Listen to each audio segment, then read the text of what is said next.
This time I'll call the August 22nd, 2019 meeting to order for Dickson County Commission. Would you please stand and join in the flag salute?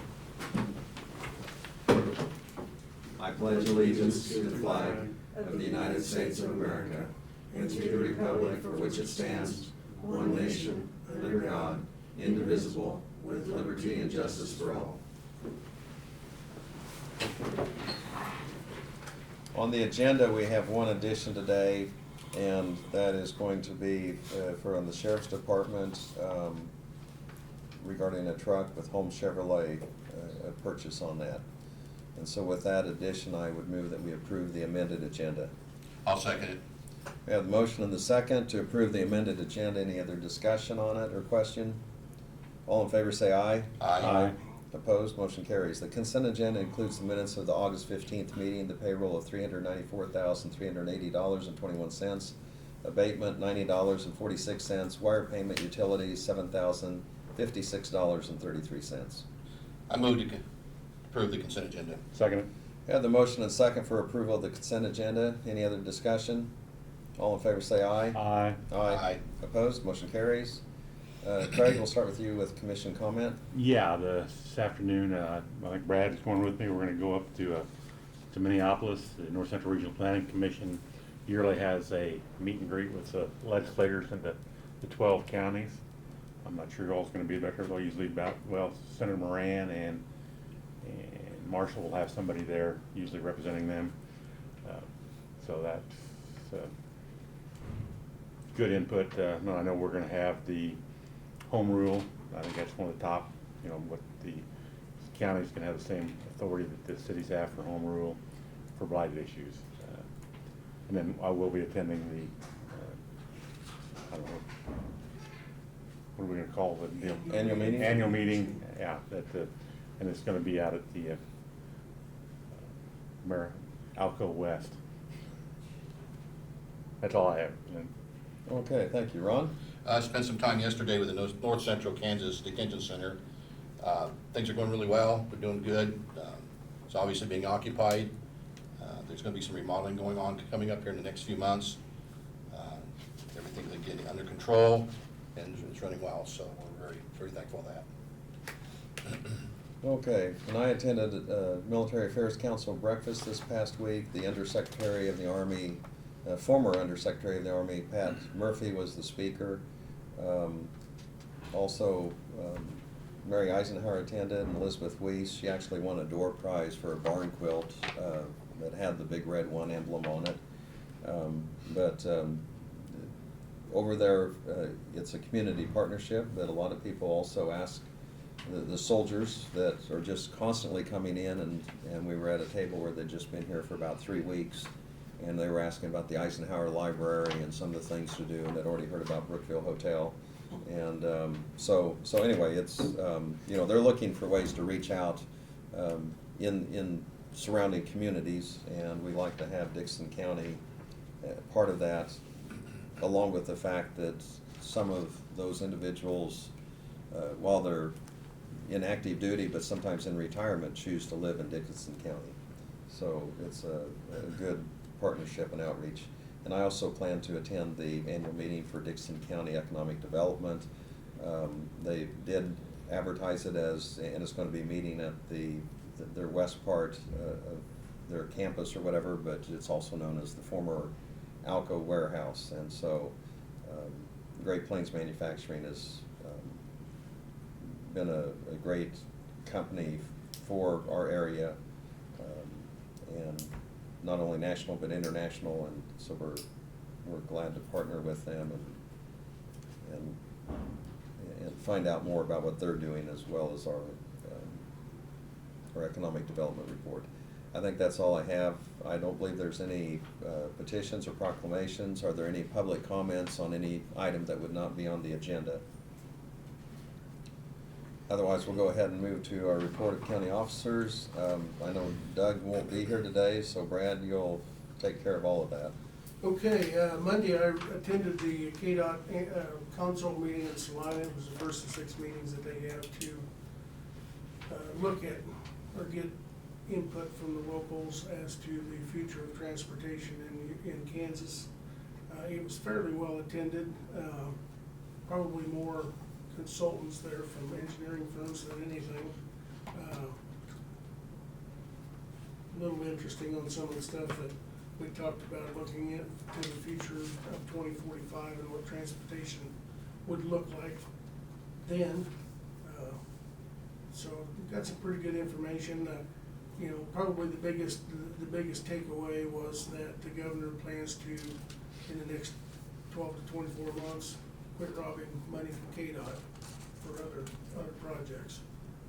That much like has been done by the legislature in the past years. So they have 5 other meetings to do around the state. Salina was the first one, and so the other takeaway I got was I thought the Kansas Highway Patrol could spend some money updating the 1940s Marymount campus facilities that we used. Sound system and the seating was terrible, so I think it's the same that was there for Marymount College years ago. It needs to be updated, but that's just my opinion. Station 2 EMS is going well. The Thrasher got done last Friday. They completed their portion of it. We've since had painters in, getting the walls painted and updating those. We have the plumbers coming in to put the sink and tables back in and do that work, and then the carpet person will be in today and tomorrow and get it finished. Our intent is to be able to get EMS back in and occupy that by Monday. So I'm hoping the bill from Thrasher will be lower than we suspected. Haven't seen it yet, but we'll see what that is when it comes in. The dump truck that we have that was damaged by APAC shears is on its final stages of being repaired. One of our mechanics stopped and looked at it earlier this week over at Salina, and they were working on the snowplow mount and had the hood sitting there ready to go on it. Had to do some testing, but we're hoping maybe the first of next week we'll get that back. So, and on the same topic, the asphalt down on 1400 Avenue is going well, and as you heard Martin say in the work session, with any luck today, depending on what rain they got, they might be able to get finished up on our roads today. They'll move the equipment over to Woodbine. They've got a day's worth of work to do for the city of Woodbine first of the week, and then we'll put our machine away for the year.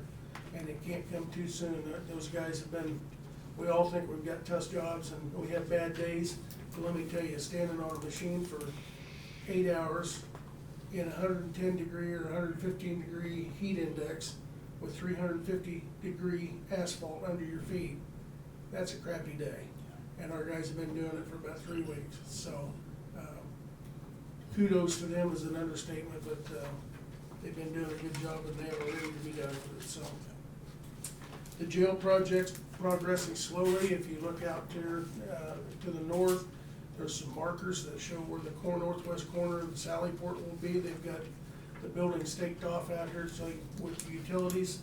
It's my understanding that probably Monday we'll partially segregate the parking lot so the north side can be used as they start doing the trenching and the groundwork for the utilities to get those moved. But we've had utility companies and Lloyd Builders has got their building on site now, waiting on electricity to be installed and internet to be installed to it, so things are slowly kicking off and starting to progress. So we did sell yesterday was the auction for the loader from the transfer station on Purple Wave. Remember, this is the cat loader that had the bad transmission. It's still about $10,000, so I was very pleased with that. Somebody from Illinois bought it. So. And then we have several staff members down in Wichita this week at CIC training. This is the annual CIC symposium where they spend time hearing about updates and also learning different ways to operate the software and stuff. And that's a free conference that's put on by our software vendor. The only we pay is the room and board while we're down there. So we've got a bunch of people in my office is about vacant. So the last thing I wanted to touch on was the fish passage program. We talked about that a little bit in the work session, and I know I got some information for Kathy in regards to a request she had put in, but I was kind of amazed at when I saw the numbers this morning. You know, we started the Fish Passage grant program back in 2014, or 2013, I'm sorry. And in a simplest form, it's a program where we apply for grant funding from the U.S. Fish and Wildlife Agency to help pay for replacing bridges where we have endangered species, and specifically the Topeka Shiner minnow. Since that time in 2013, we have applied for and received 17 bridge projects, 14 of which are completed. We have 3 in the program right now to be done, 1 yet this year and 2 next year. And the total dollar amount that we have gotten, and they primarily pay for materials, and we provide the labor to do the work. We have gleaned $571,500 from the federal government to do that. So I was really amazed at the dollar amounts. I didn't think it was that much. So it's been very successful, and I can attribute that to John Goff and his diligent work to start that off. So another reason why we really need an engineer. But John was very successful in doing those things, and we very much have appreciated that. So that's all I've got. Nearly paid for his salary for the Yeah, whole and time. that's just that program. Those years. I mean, you look at all the other grant programs and stuff that we've been very successful because of John's expertise and being able to apply for those things and go out. I'm sure that probably that amount or more again from other KDOT projects, so.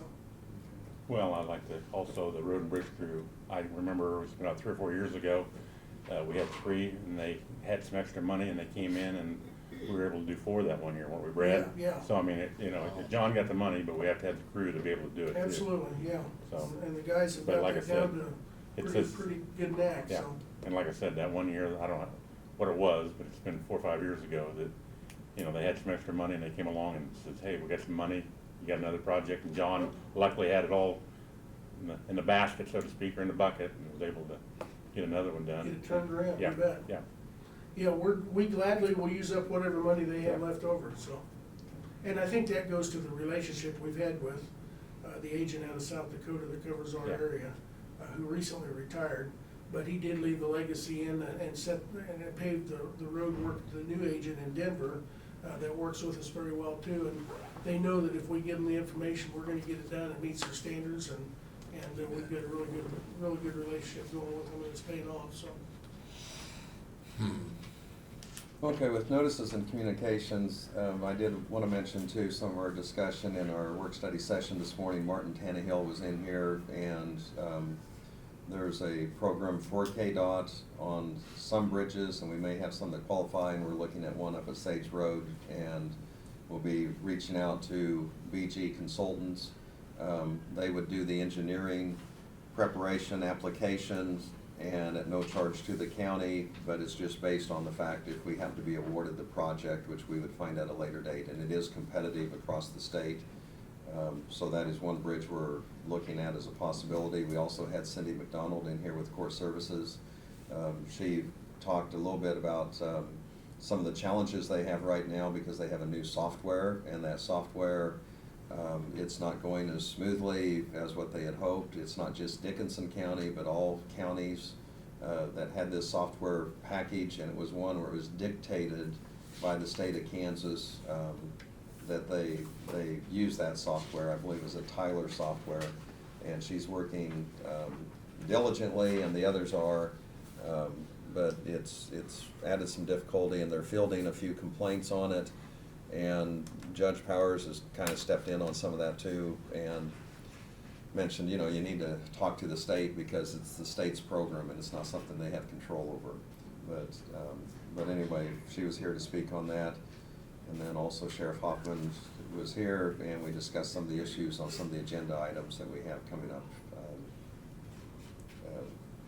on our business items that we're going to be getting to. So with that, the only other thing is we have a retirement party for Jill Freeman for September 27th. We have the announcement on that.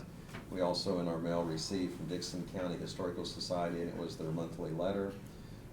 Also, there's an invitation that I have for next Thursday, August 29th, 10 to 12, and most likely I will attend that, and that is our regular commission meeting day.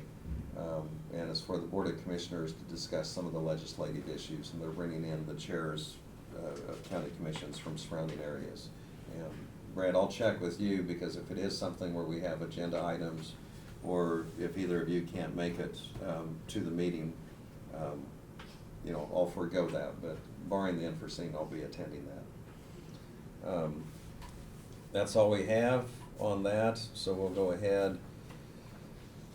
There's no resolutions to consider or unfinished business. On the agenda, we had the approval of a new building project for the sheriff with Wildcat Services. And Brad, you want to summarize that, and then we'll let the sheriff speak to that if there's any questions or summary report you would like to give. This is a building project that would include the construction of a new building out at the, what we call the Sheriff's Range facility out on Jeep, or just off of Jeep Road. It's on the south side of the transfer station property, the old landfill property. And Gareth and I've worked with Wildcat Services over the past several months in designing and bidding a facility out there for his investigation unit to use. And with that, I'll see if you have anything else to add. No, just. Funding for it. Funding, yeah, funding will be through asset forfeiture, which is basically seized drug monies, no tax dollars, no budget money.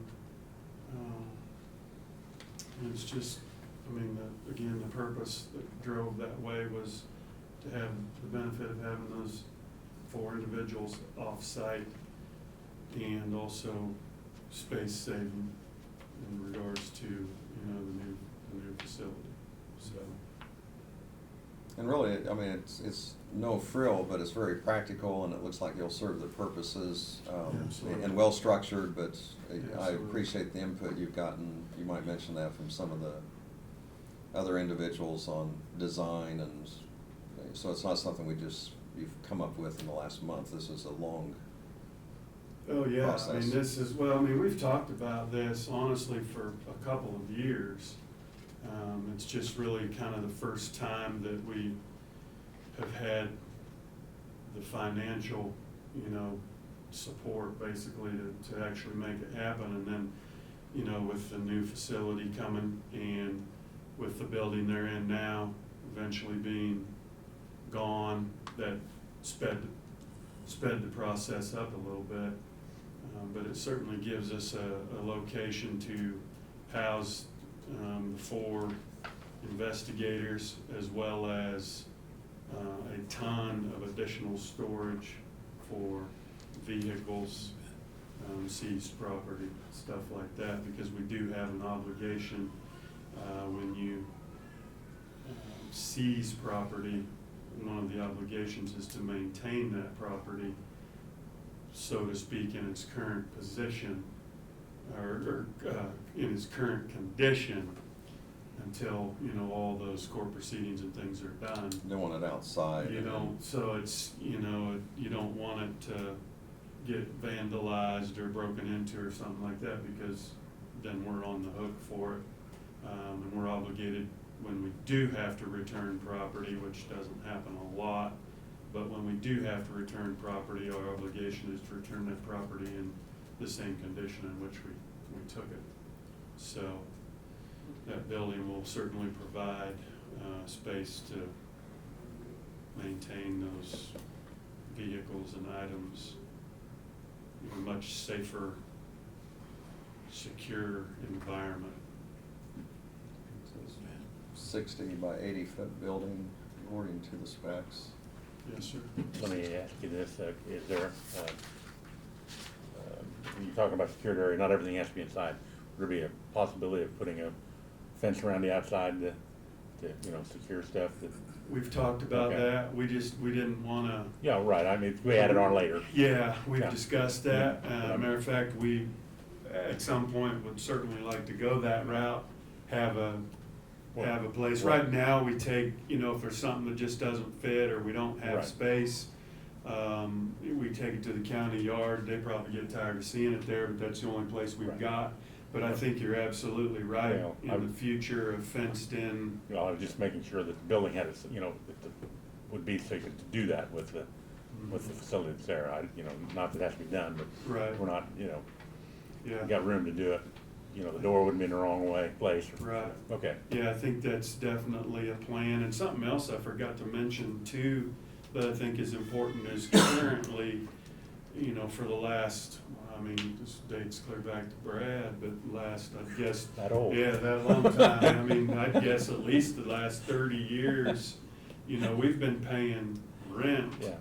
on a building, and all it can do is store four or five vehicles, and that will of course go away. We will no longer need to rent that facility. This facility will do that and way more, and we won't be paying rent for another 30 years on a building that we don't own.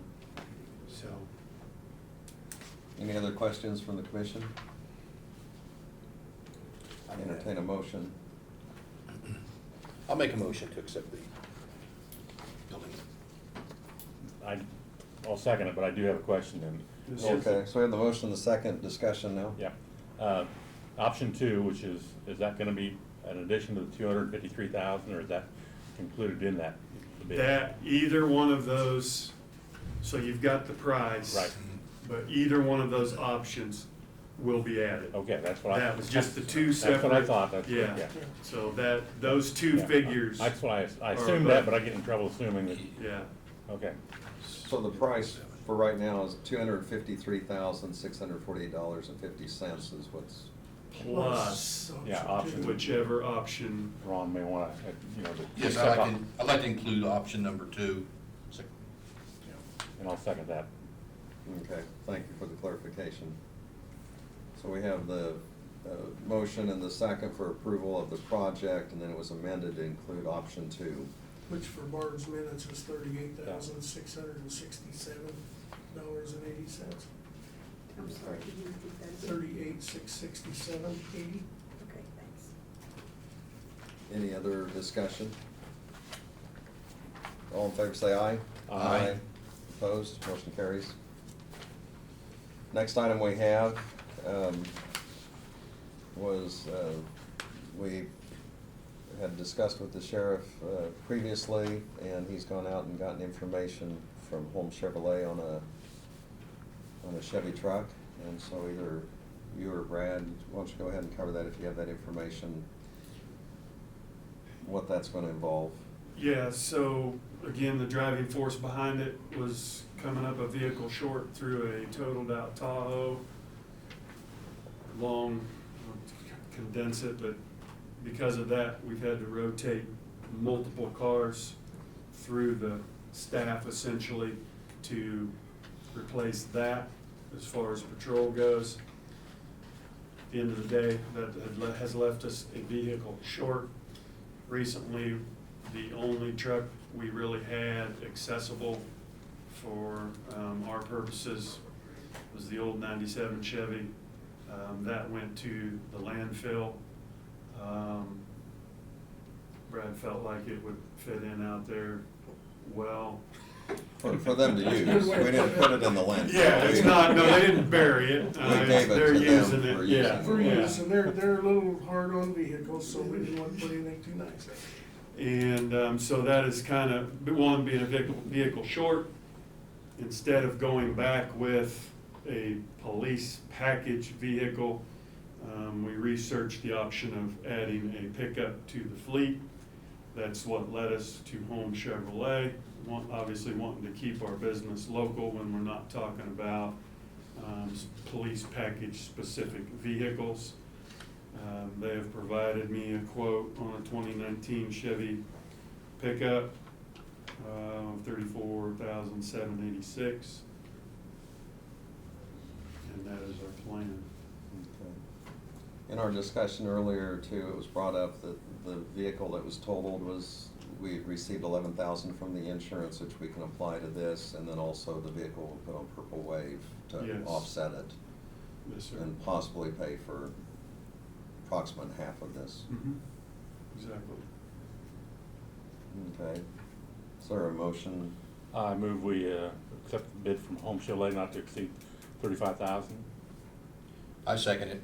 Okay, we have the motion And the second, that we go with Home Chevrolet. This is on a 2019 Chevy Crew Cab, not to exceed the 35,000. And we just put a little buffer in there in case there was something we missed, but his quoted bid actually was, this isn't part of the motion, it's just discussion, 34,786, so that's kind of what we anticipate. But any other discussion? All in favor say aye. Aye. Opposed, motion carries. I don't think we have anything else. Is there a motion to adjourn? So moved. I'll second it. We have the motion and second for adjournment. Any discussion? All in favor say aye. Aye. Opposed, motion carries. We're adjourned. Thank you.